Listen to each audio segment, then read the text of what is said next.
날씨도 더운데 아침 일찍 오시느라고 대단히 수고 많으셨습니다. 그런데 이 참석하신 것이 결코 어떤 시간 낭비라든가 에너지 낭비가 아닐 겁니다. 제가 지금 계속 자본 강의를 하는데 자본만 가지면 다 성공할 수 있어요. 최근에 학자들은, 심리학자들, 정신분석학자들은 도대체 인간의 사회적 성취, 즉 사회적 성공을 이루는 요인 중에 가장 중요한 것이 무엇인가에 대한 연구를 계속합니다. 과거에는 IQ면 됐어요. IQ는 학습지능입니다. 학교에서 공부를 잘했다는 이유로 평생 호의호식하고 존경받으면서 살았어요. 20살에 사법고시에 합격하면 어떻게 됐습니까? 평생을 대우받으면서 잘 살았어요. 20살에 행정고시에 합격하면 20대 중반에 군수를 했다고요. 그러면서 평생 잘 살았어요. 뭐 때문에? 공부를 잘했다는 그 이유 하나 때문에. 과거에 우리가 고등학교 그때만 하더라도 공부 잘해서 의과대학에 들어가면요, 평생 의사선생님으로 존경받으면서 잘 살았어요. 학습지능이 그 당시는 사회적 성공을 결정했어요. 그러나 지금은 그것이 산업사회 후기 지식정보화 시대로 들어오면서 학교에서 공부를 잘했다는 이유만으로 성공하는 분 거의 없어요. 의과대학을 나왔다고 해서 성공하는 게 아니에요. 문 닫는 병원이 얼마나 많습니까? 사법고시, 엊그제 신문 보니까 사법고시 그 뭐만 또 못하다고 그래. 변호사 돼봐야 전부 건달이야. 보니까 40%가 직업이 없어, 변호사 중에. 취직이 안 돼. 그러니까 뭐예요? 지금은 어떤 직업을 가졌다는 것 자체가 그 사람의 소득과 존경을 보장해 주지 않는다예요. 그럼 뭐냐? 그 중에서 잘해야 돼요. 그 중에 잘해야 돼요. 옛날에 교수만 되면요, 그건 평생 존경받으면서 잘 살았어. 지금 교수, 매년 교수 평가에서 안 되는 놈 잘라버려요. 그거 안 돼요. 그러니까 지금은 뭘 하든 그 분야에서 탁월한 능력을 갖지 않으면 안 돼요. 그래서 지금 학자들이 사회적 성공을 결정하는 것에 IQ가 기여하는 것은 20% 정도 보고 있습니다. 20%. 그럼 나머지 80%는 다른 요인인데, 다른 요인 중에 가장 중요한 것이 감성이에요. 감성. 인간은 이성적인 동물이기보다도 감성적인 동물이거든요. 상대방을 설득하는데도 저 사람이 학력이 뭐냐를 따지는 게 아니라 저 사람 말이 진정성이 있느냐, 그걸 보거든요. 그게 전부 감성, 이심전심으로 전달되는 그걸 본단 말이에요. 자, 자본 축적이 답이다. 우리가 이 사회 현상이나 모든 인간사를 이해하는 데 있어서 통상은 인간은 복잡한 문제를 잘 이해할 수가 없기 때문에, 또는 이해하기 어렵기 때문에 가능하면 간단하게 해서 이해하려는 그 속성이 있습니다. 그것은 학문에서도 그렇고 동서 구분할 것 없이 그렇습니다. 예를 들면 동양에서는 삼라만상, 우주의 움직임을 단 두 가지, 음과 양이라는 것으로 이해합니다. 그런데 거의 대부분 그 해석이 다 돼요. 그리고 조금 더 가면 오행, 그래서 음양 오행을 가지고 우주 만물을 전부 해석하는 경우가 있어요. 그리고 우리 몸의 체질이 여러 가지가 있는데, 우리 이재마 선생은 사상의학걸에서 인간의 체질을 4가지로 딱 나눠버린단 말이에요. 그래가지고 그걸 이해하려고 그래요. 이것을 환원주의라고 하는 인간의 속성입니다. 복잡한 건 잘 이해를 못해. 그 다음에 서양 같은 경우는 인간의 모든 행동을 2가지로 나눠버려요. 선과 악. 그래가지고 이분법적으로, 이원론적으로 모든 사물을 이해하려고 합니다. 허리우드에서 나오는 영화는 거의 대부분 선과 악을 기준으로 하고 있어요. 그래, 처음에는 선이라고 생각되는 주인공이 맨날 죽을 뚱살뚱해. 얻어 터지고 어디 끌려가고 잡혀가고, 그러다가 맨 나중에는 악이라고 설정한 인물이 죽어. 그래서 영화나 또는 드라마에서 반드시 주인공을 해야 되는 게, 주인공은 끝까지 살아남아. 끝까지 안 죽어요. 죽을 똥살똥하면서 살아남아. 근데 조연으로 나온 사람은 어느 날 갑자기 죽어버리면 그 다음부터는 출연을 못해. 자, 그렇듯이 우리가 인간 사회를 사는데 정치, 경제, 사회, 문화, 군사, 외교, 전쟁, 교육, 종교 할 것 없이 뭐 가지고 이해하면은 우리들이 잘 이해할 수가 있냐면은 자본이라고 하는 걸로 이해하면 전부 해석이 됩니다. 다시 말하면 양질의 자본을 많이 가진 사람이 이긴다예요. 반드시 이겨요. 반드시 이겨요. 그럼 자본이 무엇인가 하는 것은 차차 설명이 될 겁니다. 우리가 지금까지는 자본을, 경제 자본만을 자본이라고 생각했어요. 과거 경제학이 처음 생길 때 그렇게 했습니다. 경제 자본이라는 것은 이런 건물이라든가 이런 마이크라든가 이런 또는 이 냉방 시설이라든가 또는 땅이라든가 또는 주식이라든가 돈, 현금 또는 금, 귀금속처럼 화폐 자산으로, 화폐로 환산할 수 있는 자본을 경제 자본이라고 정의를 하겠습니다. 학자들이 그렇게 정의를 하니까 요걸 가진 사람이 돈을 버는 건 틀림없어요. 틀림없어요. 건물은 자본입니다. 자본을 가진 자가 돈을 벌어요. 돈을 법니다. 우리 친구 중에 강남에 빌딩을 가진 놈이 있어. 그 몇 층이라고는 말 않겠어. 또 거기 가가지고 당신이 그거 가졌어? 이렇게 하면 또 곤란하니까. 물어봤어요.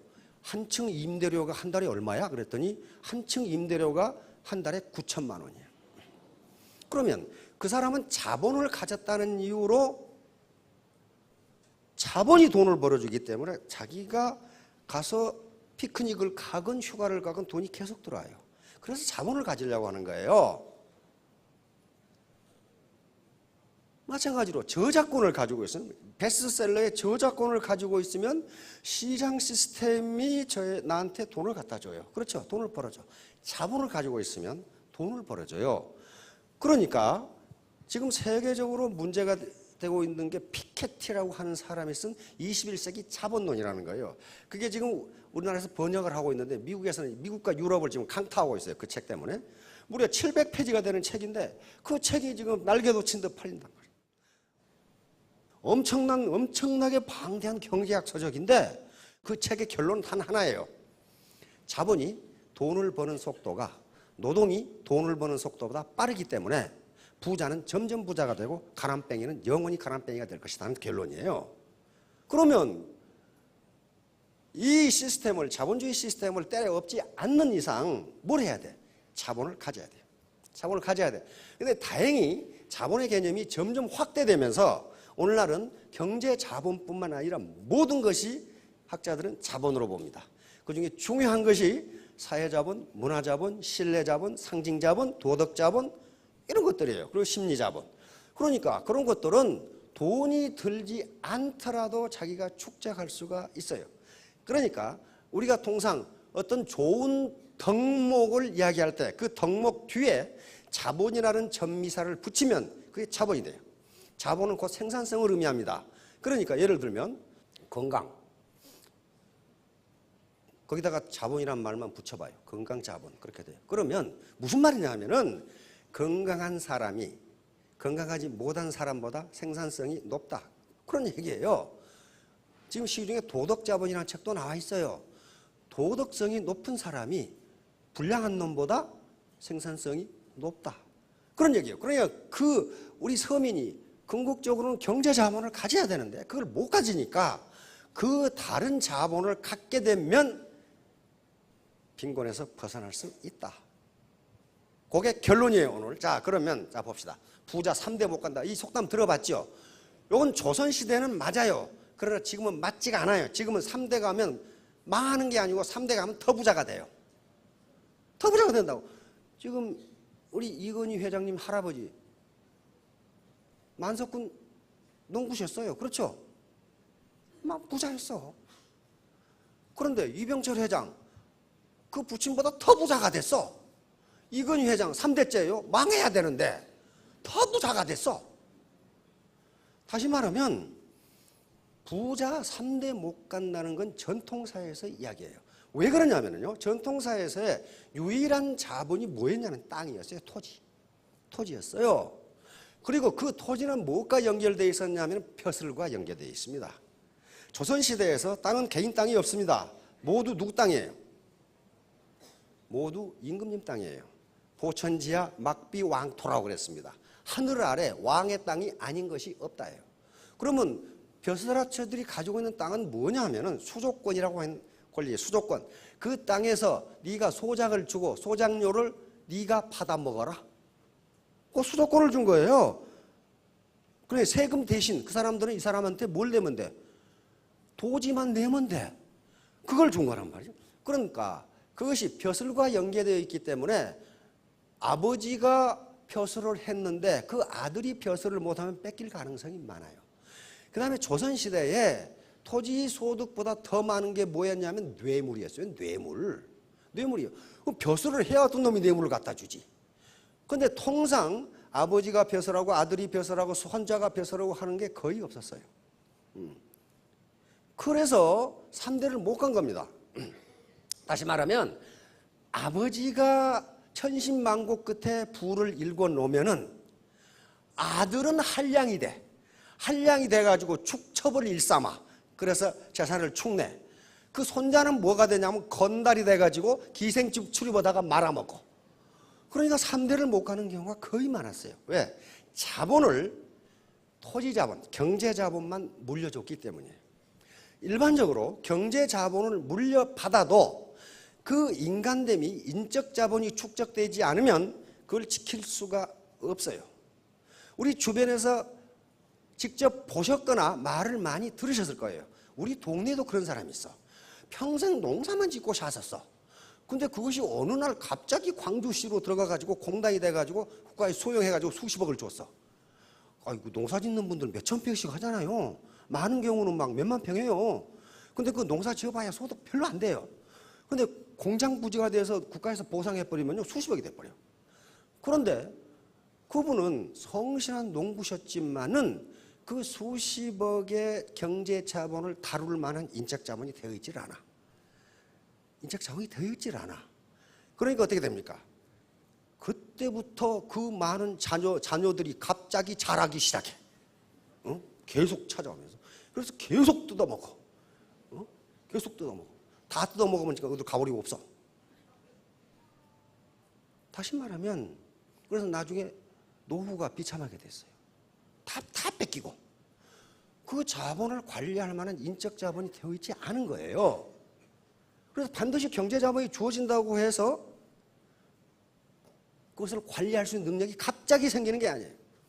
그런데 오늘날 부자가 3대 가면 더 부자가 되는 게 뭐냐 하면은 부자들이 자식에게 경제 자본만 물려주지 않는다예요. 반드시 교육이란 걸 통해서 인적 자본을 물려줘요. 그리고 사회적 연결망이란 걸 통해서 사회 자본을 물려줘요. 그리고 커나오는 과정에서 문화 자본을 물려줍니다. 매너라든가 말씨라든가 이런 것들을 물려줘요. 학자들의 연구에 의하면 그런 연구들이 많습니다. 어째서 부가 세습되는가? 유럽 같은 경우는 상속세가 엄청나게 비싸요. 엄청나게 비싸기 때문에 상속세를 물고 나면 경제자본이 거의 안 남아. 그런데 어째서 부자들은 또 부자가 되는가를 연구하다가 경제자본 말고 다른 자본을 물려줬구나. 그 자본이 다시 생산성을 발휘했구나. 이 결론에 도달하게 된 겁니다. 도달하게 된 거예요. 그러면 우리도 경제자본이 없으니까 그런 자본을 갖게 되면 빈곤에서 벗어난다. 바로 생산은 노동과 자본의 결합으로 이루어지는데, 그러니까 우리 인간 몸뚱아리 하나하나는 그냥 물리적인 힘만 가진 노동이 아니고 이 안에 뭐가 들어있어요? 경험, 지식, 그 다음에 자기 훈련, 심리, 감성 이런 것들이 들어있는데 그게 자본이라는 거예요. 그러니까 우리가 발을 이렇게 옮기는 것은 내 자본 덩어리를 옮기는 거예요, 지금. 그래서 이 자본 덩어리가 자본의 양질이고 양이 많으면은 다른 파트너를 만나서 설득을 할 수 있어요. 그런데 그 양이 적으면은 설득을 할 수가 없어요. 그 의미예요. 자, 그러니까 이 자본이랑 원래는 토지, 노동, 자본 이렇게 생산의 3대 요소라고 그러는데 이런 것들이 결합돼서 생산이 나옵니다. 지금도 그래요. 지금도 이것은 변함이 없는데 토지와 자본 이걸 자본에 묶어버리고 토지도 자본이기 때문에 지금은 노동도 단순히 선천적인 물리적 힘만 가진 노동이 아니고 그 안에 기술과 경험, 지식이라는 것이 들어있으니까 노동 자체가 뭐다? 자본이다. 이렇게 보는 거예요. 그러면 이제 자본이 전부예요. 그래서 이 경제 현상 모든 전쟁도 자본을 많이 가진 자가 이기게 돼 있어요. 모든 전쟁도 다 그렇고 비즈니스도 다 그렇습니다. 자, 그런데 이 자본 개념이 확대됨으로써 다행인 것은 우리 서민도 자본을 가질 수 있답니다. 요 소는 자본입니다. 요 농부는 노동력을 가지고 있어요. 요렇게 하는 거다고, 요 놈으로 해보는 거다고 어디가 생산성이 높으냐 이거예요. 요걸로 하는 거다고 이 트랙터로 밀어보는 거다고 어디가 생산성이. 자본 집약도가 높은 사람이 같은 노동력과 결합을 해도 생산성이 높다, 소득이 높다 그런 말이에요. 전부 다 이런 것들이에요. 그런데 요 자본이 물적 자본이 뭐하고 연결돼야 되느냐? 나라고 하는 인간의 인적 자본과 연결되지 않으면 이 자본이 하나도 필요가 없어요. 로켓포를 줬는데 쏠지를 몰라. 쏠 줄을. 그러면 로켓포가 무슨 소용이 있어? 그 고철덩어리지. 그러니까 여기에 지금 알렉산더 대왕이고 나폴레옹이고 아이젠하워 원수, 메가더 원수, 마샤르 원수, 몽고메리 원수인데 이런 분들이 미국의 무기 체계와 결합하면서 히틀러와 대결을 했기 때문에 2차 대전에서 연합국이 승리한 거예요. 다시 말하면 무기 체계, 물적 자본 플러스 인적 자본이 풍부했단 말이에요. 물론 독일군에도 기라성 같은 장성들이 있었습니다. 롬멜이라든가 룬드스테드라든가 보크라든가. 그런데 히틀러라는 놈이 말을 안 들었어. 말을 안 들었어. 미국의 대통령 그리고 처칠은 말을 들었어요. 이 장성들이 하는 얘기를. 그래서 미국이 이긴 거예요. 자본을 가진 자와 못 가진 자의 대결. 내가 여러 번 말씀을 드렸죠. 요놈은 자본을 가진 놈이 못 가진 놈. 누가 이기겠어 이거? 예? 요놈은 자본을 가진 놈 못 가진 놈. 요놈은 가진, 웃기는 거죠. 대결이 안 돼요. 자본을 못 가진 놈이 큰 놈한테, 다시 말하면 동네 슈퍼마켓이 SSM한테 대결하는 건 요다고 똑같아요. 자식이 물었어 코를. 어떻게 됐습니까 이게? 죽는다고요. 이것이 자본의 힘이에요. 그 사람이 도덕적이냐 아니냐 그런 건 문제가 없어요. 영국과 미국의 폭동입니다. 2011년에 일어났죠. 영국은 자본주의가 생겨난 국가예요. 최선진 민주국가입니다. 폭동이 일어났어요. 미국 월가입니다. 월스트리트. 여기서 월스트리트 점령 시위가 일어났어. 왜? 여기 있죠. 1%, 99%. 1%의 강자들이 소득의 99%를 다 먹는다. 그런 말이에요. 99%의 약자들은 소득의 1% 가지고 겨우 연명하고 있다. 요게 자본을 가졌느냐 안 가졌느냐. 그러니까 사회 포럼에서는 뭡니까? Capitalism isn't working. 자본주의가 제대로 작동하지 않는다. Another world is possible. 또 하나의 세계가 가능하다. 지금 시위하고 있잖아요. 자본주의가 제대로 작동하지 않는다. Another world is possible. 또 다른 세계가 가능하다. 그러면 이 또 다른 세계를 만들 때까지 언제 기다릴 거냐 말이에요. 기다릴 수 없어요. 내가 자본을 가지면 돼요. 자본주의 4.0 우리 신문에 한 1년 동안 계속 보도했죠. 자본주의 4.0 시대. 이건 그 타임지의 칼레키라는 사람이 쓴 책인데 우리나라 번역대에 나와 있어요. 자본주의 4.0. 이것도 한마디로 말하면 뭐냐면은 인간의 얼굴을 가진 자본주의예요. 지금 하이에나 자본주의이기 때문에 먹고 먹히는 자본주의란 말이에요. 정글 자본주의. 그렇게 되니까 인간의 얼굴을 가진 자본주의로 나가자 그러는데 언제 나갑니까? 그래 언제? 그동안 생일에 잘 먹으려고 한 달 굶었더니 죽어버리더라고. 언제 기다리고 있어요. 내 스스로 자본을 갖는 길밖에 없어요. 그리고 신자유주의가 들어왔어요. 신자유주의는 옛날 시장 만능주의입니다. 신자유주의. 그래서 바로 레이거노믹스 또는 대처리즘이라고 하는 건데 두 사람이 받아들인 거예요. 이건 뭐냐면은 두 가지 이론에 근거하고 있습니다. 아랫목, 윗목 이론. 아랫목이 따뜻해지면 시간이 조금 지나면 윗목도 따뜻해진다. 옛날 구들장에 살아본 어르신들 그렇게 되죠. 계속 풀 때면은 이게 뭐냐면은 부자가 점점 돈을 많이 벌면 나중에 가난뱅이들한테도 콩고물이 간다. 그런 얘기예요. 아랫목, 윗목으로. 그런데 아랫목이 불 들어가지고 타는데 윗목은 아직도 싸늘하더라. 지금 그렇게 돼버린 거예요. 그러니까 이게 안 맞다 이게. 그 다음에 트리클 다운 티어리. 낙수 이론이라고 합니다. 위에 부자들이 돈을 많이 벌면은 밑에 콩고물이 밑으로 떨어져 가지고 가난뱅이들도 먹고 산다. 근데 콩고물이 안 떨어져. 안 떨어지고 밑에 있는 콩고물이 위로 올라가. 다시 말하면 프랜차이즈를 5,000개씩 해가지고 동네 콩우두둑까지 다 빨아서 파이프라인으로 가버려. 그렇게 되지 그것이 다시 동네로 안 돌아오더라. 그런 얘기예요. 그러니까 지금은 나온 이론이 분수 이론입니다. 밑에를 밑에서 이 물을 뿜어 올리면 위에까지 올라간다는 그 이론이에요. 그러니까 서민들을 잘 살게 만들어주면 결국은 서민들은 뭐합니까? 물건을 사고 그 물건을 만드는 것은 기업이기 때문에 기업도 돈을 벌게 되어 있다. 그런 얘기예요. 근데 그게 맞는 것 같은데 언제 그걸 기다리냔 말이에요. 언제 싸움하다가 끝나고 한 달 굶으니까 죽어버리듯이 그거 기다리다가 죽어버린다고. 그래서 이 신자유주의가 실패했다는 걸 다보스 포럼에서 인정을 합니다. 다보스 포럼이 슈바브라는 사람이 만들었는데 이 다보스 포럼은 전 세계 1%의 부자를 대변하는 세계적인 포럼입니다. 세계 경제 포럼이라고 하는데 적어도 7억 달러 이상의 매출을 올리는 기업의 CEO라야 갈 수 있는 거지 가는 건 아니에요. 거기서 초청을 해야 돼. 어떤 사람이냐? 사회적으로 저명히 인사해야 돼. 저명. 그렇지 않으면 가지 못해. 그러니까 전 세계 1%의 부자를 대변하는 포럼이 이게 다보스 포럼인데 스위스 다보스라고 하는 아주 고급 휴양지에서 열리기 때문에 다보스 포럼이라고 부릅니다. 그런데 이게 세계 경제의 흐름을 앞으로 경제 흐름을 결정해버려요. 여기서. 왜? 세계 기라성 같은 1000대 기업이 모이거든. 참석자가 2000명입니다. 1000대 기업이 모여가지고 누구조차고 경제정책을 하겠어요.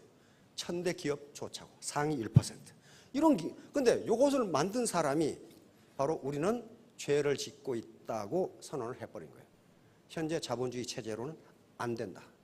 이렇게 해버린 거예요. 그래서 빌 게이츠가 참석했다가 창조 자본주의를 이제 말하게 됩니다. 2007년 다보스 포럼에서 세계 1%를 대변하는 다보스 포럼에서 빌 게이츠가 한 얘기예요. 이건 뭐냐 하면은 어떻게 가난한 사람들에게 시장을 통해서 마켓 시스템, 시장 기구를 통해서 구매력이 돌아가도록 할 것이냐. 좀 어렵잖아요. 그러니까 어떻게 가난한 사람들에게 주머니를 채워줄 것이냐. 그 방법을 연설을 한 거예요.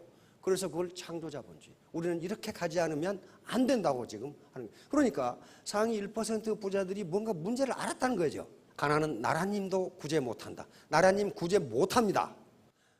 국가의 거버넌스라고 하는 게 있어요. 국가 경영, 공공 경영이 잘 되면은 나라님이 구제할 수 있어요.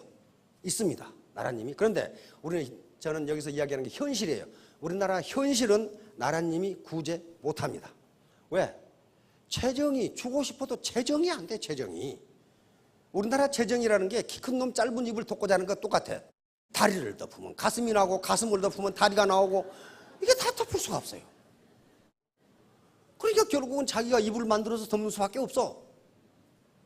나라가 구제할 수 있는데 현실적으로 안 된다는 거예요. 그러면 이제 자기가 하는 길밖에 없어요. 자기 스스로 자본을 갖는 길밖에 없어요. 자, 독일 베르텔스만, 요게 국가 거버넌스, 다시 말하면 국가가 얼마나 잘 작동되고 있는가를 표준 지수로 나타낸 겁니다. 자, 우리나라는 6.2점, 평균 6.4점인데 OECD가 6.2점. 다시 말하면 우리는 OECD 국가 중에서도 평균 이하라는 거예요. 국가 지금 작동되는 게. 자, 무슨 자본을 갖기를 원합니까? 궁극적으로는 이런 자본을 갖기를 다 원하셔. 이런 상가도 하나 가졌으면 평생 소득이 좀 쫄쫄하게 들어올 것 같고, 기왕이면 이런 금괴도 좀 가졌으면 좋겠고, 이것이 최종적으로 갖고 싶은 경제 자본이에요. 그렇잖아요. 요거 나는 금도 싫고 땅도 싫고 빌딩도 싫다. 그러면 여기 계시지 말고 빨리 나가서 수영장으로 가시든지. 요걸 갖고 싶어요. 근데 문제는 요걸 부모로부터 물려받은 사람은 소득이 점점 늘어요. 바로 아까 제가 설명했던 경제 자본을 가져도 그것을 지킬 만한 인적 자본이 못 되면 3대 아니라 당대에 말아먹더라 하는 거예요. 당대. 그래서 우리가 이 애터미에서 이런 신사숙녀를 만드는 교육을 해야 되겠다고 늘 얘기하는 게 그런 얘기입니다. 그걸 소득이 월천대, 오천대이 되더라도 그것을 지킬 만한 인적 자본이 되어 있지 않으면 계속 말썽만 피워요. 계속. 말썽만 피운다고. 아까 예를 들었던 영국의 몽고메리 원수가 있습니다. 그분이 장교를 4가지 부류로 나눴어요. 장교는 4가지 종류가 있다.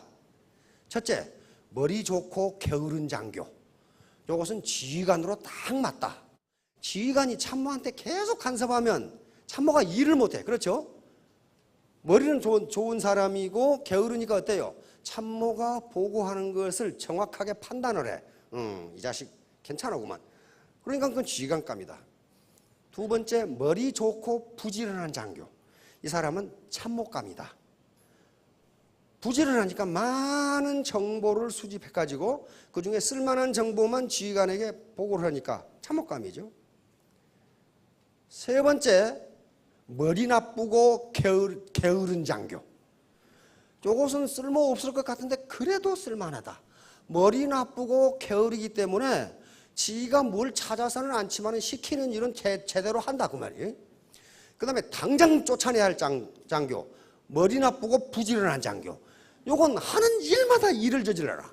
하는 데마다 머리 나쁜 놈이 부지런해가지고 일만 저질러라. 요러면 당장 쫓아내라 그랬거든.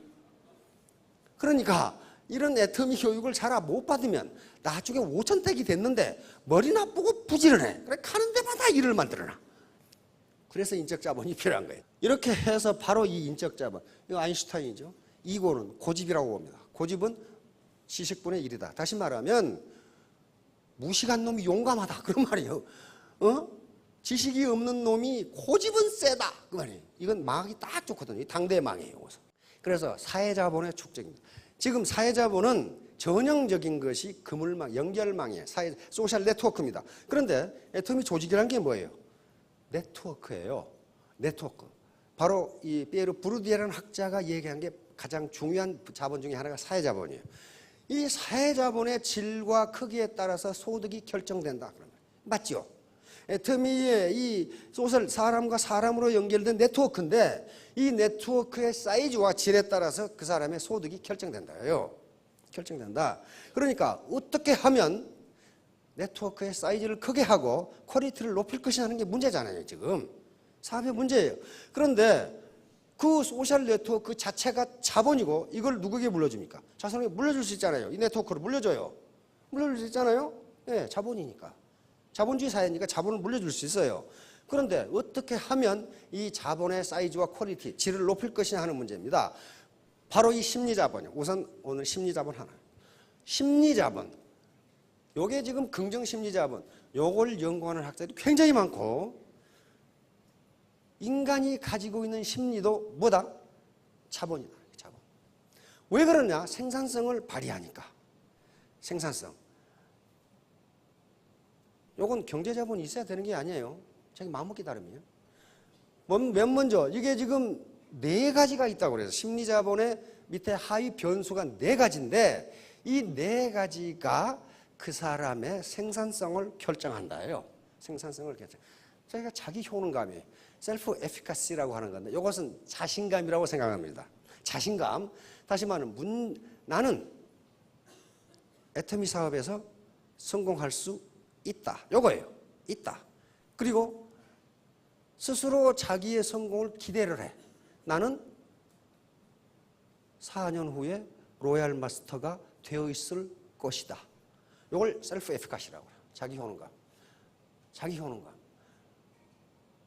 많은 학자들이 긍정심리학이라는 학문이 생기면서 이 심리자본이 어떤 것인가에 대해서 계속 연구를 하는데 그중에 4개의 변수를 가려냈어요. 두 번째는 뭡니까? 낙관주의예요. 낙관주의. 현재도 나는 일을 잘하고 있고 미래도 나는 일을 잘할 것이다. 자신이 자기를 낙관적으로 생각하는 거예요. 낙관적으로. 이거 한다고 세금 냅니까? 이건 자기가 자기에게 하는 거예요. 여성분들은 오늘 가시기 전에 화장실에 가셔가지고 거울을 보면서 나는 어때 이렇게 이쁘게 생겼지? 그렇게 한번 생각해 보세요. 어제보다 더 이쁘네. 그러면 더 이뻐진다고 그랬어요. 그걸 뭐라고 그러냐면 매력자본이라고 하는 자본입니다. 매력자본. 시중에 베스트셀러 되어 있죠? 매력자본이라서 나와 있어요. 영국의 경제학 교수가 연구해요. 매력이 소득에 어떤 영향을 주는 거예요. 미국의 연방준비제도 이사회, 연방준비은행에서 과연 매력이 소득과 관계가 있는가를 연구하는 논문이 여러 개가 있어요. 있다요, 있다. 매력적인 사람이 돈을 많이 번다. 승진이 빠르다 하는 결론이 딱 나와 있어요. 그럼 누가 매력적이냐는 거예요. 누가 매력적이냐? 매력 중에 하나는 미모가 들어갑니다. 근데 미모가 매력에 차지하는 비중은 그렇게 크지 않아요. 그럼 매력이란 건 뭐예요? 자기의 현재 생긴 모습 플러스 열정, 자신감이 들어갔을 때 매력이 나와요. 어떤 아가씨가 열심히 일하는 걸 보면 굉장히 매력적으로 보여요. 굉장히 매력적으로 보인다고요. 그 매력 자본이 소득을 결정한다. 자기가 자신감을 가지고 매력적이라고 생각하면 매력적이라는 거예요. 지금 뉴스에서 계속 나오는 박수경인가 하는 여성 있죠. 그 정도 미모는요, 여기 그 정도 미모를 가진 사람은 천지야. 근데 뭐 때문에 네티즌들이 그 난리 법석이냐 하면은 그 꼿꼿한 모습이 확 가버린 거예요, 그냥. 그 당당함에 간 거예요. 그러니까 매력은 그냥 보통의 미모에다가 열정과 자신감을 가진 셀프 에피카시를 가지면 그 사람이 매력적으로 보여요. 매력적으로 보입니다. 혹시 여기에 처녀 있으면은 처녀들 총각들이 있으면은 매력적으로 보이려면 셀프 에피카시, 자기 효능감. 나는 언제까지 스타마스터가 될 수 있다. 그리고 나는 그렇게 될 것이다 라고 기대하면 되는 겁니다. 호흡, 낙관주의. 희망은 목표를 달성하는데 애터미 사업 쉬운 게 아닙니다. 여러 가지 장애물이 있는데 그 장애물을 나는 이겨낼 수 있다. 이겨낼 수 있다. 그리고 그 방법으로 안 되면 나는 다른 방법으로라도 내 목표를 달성하겠다. 여기 희망이에요. 희망. 그 다음에 마지막으로 회복탄력성. 이게 굉장히 중요합니다. 회복탄력성. 이것은 반드시 모든 일을 할 때 어려움이 닥치고 좌절하게 되는데 그 좌절을 딛고 다시 튀어오르는 거예요. 즉 재도전하는 용기, 이걸 회복탄력성이라고 그래요. 그래서 이 네 가지가 바로 긍정 심리 자본을 형성하는 가장 중요한 변수인데 이게 뭐냐면 이것은 인적 자본, 지식이나 또는 사회적 연결, 사회자본보다 상위 개념이다 그랬어요. 왜냐하면 아무리 지식이 많아도 비관주의적이거나 자기 효능감이 없으면 일을 달성하지를 못해요. 지식이 있어도 그렇단 말이에요. 근데 문제는 이제 그러면 이 상태는 훈련해서 될 수 있느냐가 문제예요. 만약에 이게 선천적이라면 부모 타도가 앉아 있으면 돼. 근데 학자들의 많은 실험에 의하면 이것은 훈련으로 달성이 가능하다예요. 그러면 이걸 갖지 못하는 것은 누구 책임이에요? 내 책임이지 부모 탓이 아니에요. 부모 탓이 아니라고요. 요 긍정심리 자본을 축적이 아니라 축적하는 데 있어서 이 시스템 차별은 굉장히 중요합니다. 왜냐하면 여기 모이신 분들이 전부 긍정적인 마음을 가지고 오셨다고요. 나는 애터미에 참석해서 망하겠다. 그렇게 온 사람 누가 있어요? 성공하겠다. 이렇게 오신 분들이에요. 그러면 기 중에서도 가장 좋은 기가 사람의 긍정적인 기랍니다. 어르신 아시겠지만은요. 시골의 초가집에도 사람이 살면 안 무너져요. 근데 사람이 떠나고 나면 3년 만에 다 무너져. 그래서 건축학자가 글을 써놨더라고. 사람의 기 때문에 그런데요. 사람이 살면 그 집이 안 무너진대요. 떠나버리면 내 학교 폐교에 가봤더니 어떤 놈이 유리창은 다 깨놓고 칠판은 다 뜯어놓고 그 할 일 없어. 어떤 놈이 할 일이 그렇게 없는지 모르겠어. 펌프는 다 고장 내놓고. 그러니까 사람이 살지 않으면 그렇게 폐가가 돼버려. 그러니까 혼자 해보겠다 잘 안 된다는 거예요. 여기에 이렇게 모여서 긍정적인 길을 서로 상호작용, 인터랙션이라고 주고받고 긍정적인 말을 주고받으면서 긍정 심리 자본이 축적된다는 거예요.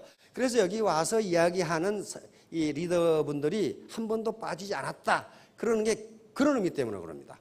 그 다음에 자연법칙에 엔트로피 증가의 법칙이라는 게 있어요. 연력학 제2법칙이라고 하는데 엔트로피는 혼란도 또는 무질서도라고 생각하면 됩니다. 무질서도는 자연은 증가하는 방향으로만 작용한다. 이 법칙이에요. 감소하는 방향으로는 적용하지 않는다. 예를 들면 물에 잉크방울 한 번 딱 떨어뜨리면 어떻게 됩니까? 점점 퍼져가요. 이것이 자연 상태로 놔두면 다시는 그 상태로 모이지 않는다예요. 안 모여요. 만약에 엔트로피가 자연적으로 감소하는 방향으로 작용할 수도 있다면 자연법칙이 깨져버려요. 왜냐하면 사람이 죽어가지고 시체가 되고 썩어버렸어. 썩는다는 건 뭐냐면 엔트로피 증가 현상이에요. 전부 분자로 날아가는 거예요. 그러니까 여기에 원소가 썩 있다가 분자로 날아가 버리면 무질서도가 어때? 커져 버려요. 그런데 엔트로피가 감소한다는 건 요놈이 다시 모여가지고 살아나. 그러니까 절대로 엔트로피는 감소하는 방향으로 작용하지 않는다예요. 다시 말하면 우리 아들놈이 초등학교 다니는 아들놈이 학년 초에 책상을 깨끗하게 정리해 놓더니 한 달 후에 가보니까 엉망진창이야. 엔트로피는 증가하는 방향, 혼란스러운 방향으로만 됩니다. 그러니까 여기에서 이런 여러 가지 강의를 듣고 또는 스폰서들하고 이 상호작용을 하고 그때는 딱 긍정심리자본이 들어가. 나는 3년 만에 스타마스터를 해야지. 근데 이게 집에 가면 흐트러기 시작해. 이게 엔트로피 증가의 법칙에 따라 술술 남편이 어디 갔다 왔어? 이렇게 물기 시작하면은 그때부터 술술 이 에너지가 흐트러져. 그래서 다시 그러면 엔트로피가 감소하는 방향으로 작용하려면 어떻게 해야 되느냐? 반드시 외부에서 에너지가 가해져야 돼요. 에너지가 없으면 절대로 되잖아. 반드시 어떤 에너지가 가해져야 엔트로피가 감소하는 방향으로 늘어나요. 물이 얼음 조각이 그대로 자연 상태에 놔두면 얼어서 아니 녹아서 흘러요. 그러죠? 더 놔두면 기체로에서 달아나 버려요.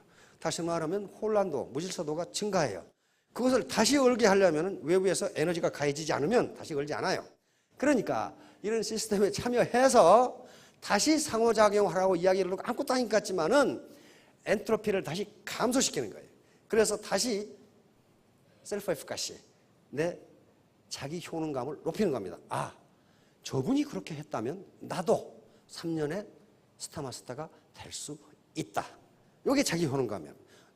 이런 효능, 자신감을 굳게 가지면 그 사람이 매력적으로 보인다고. 매력적으로. 자신감도 없이 이게 흐느적거리면은 누가 어디다 갖다 쓰겠어요. 결론은 소굴대시입니다. 이것은 개구리가 파리를 잡기 위해서 뒤로 물렸다가 뛰듯이 작을 소자, 굽힐 굴자, 큰 대자, 별신자입니다. 작게 굽히고 크게 뛴다. 다시 말하면 애터미 사업이 그런 사업입니다. 여러 가지 사업을 하는 동안에 애로사항이 있을 텐데 좌절감도 있고 친구가 네가 어쩌다고 그렇게 됐냐 뭐 이런 식으로 그때 작게 굽히지만은 나중에 언제 딱 스타마스터가 돼서 3,000댁이 되면은 그때서 친구가 그래. 야, 이 기집애야. 왜 나한테 이야기 안 했어? 얘기했는데. 그게 대신이에요, 대신. 저 기집애가 나보다 공부도 못한 것이 나보다 소득이 많아? 60명 클래스에서 자기가 56등, 자기 친구가 57등이었는데 나보다 공부도 못한 것이 그렇게 된다고 그게 속을 대신이에요. 그러니까 사업 성공을 하시는 데 있어서 작게 굽히세요. 그러면 크게 뛸 수 있습니다. 모든 것은 지식의 문제도 아니고 지금 현재 경제자본을 얼마나 가졌는가의 문제도 아니고 태도의 문제입니다. 애티튜드. 다 합해보면 알파벳 순서 100점이 돼 있어요. 100점이 돼 있는데 이 중에 어빌리티, 능력은요 1%만 있으면 됩니다. 능력이 1%도 없는 사람은 없어요. 이게 에디슨이 한 말이거든요. 천재는 1%의 영감과 99%의 노력으로 이루어진다. 땀으로 이루어진다. 1%의 영감이라는 게 지식입니다. 지적 능력이에요. 나머지는 전부 태도입니다. 그래서 여러분들이 내 태도, 이거 멘탈 애티튜드입니다. 내 정신 자세가 태도예요. 정신 자세만 가지면은 자기 효능감이라고 하는 긍정 심리 자본만 가지면은 경제 자본이 없더라도 경제 자본을 만들 수 있다예요. 만들 수 있다. 요것은 부모가 주는 것도 아니고 자기가 해야 돼요. 자, 3년 뒤, 5년 뒤에 모두 3,000댁, 5,000댁이 되시기 바랍니다. 감사합니다.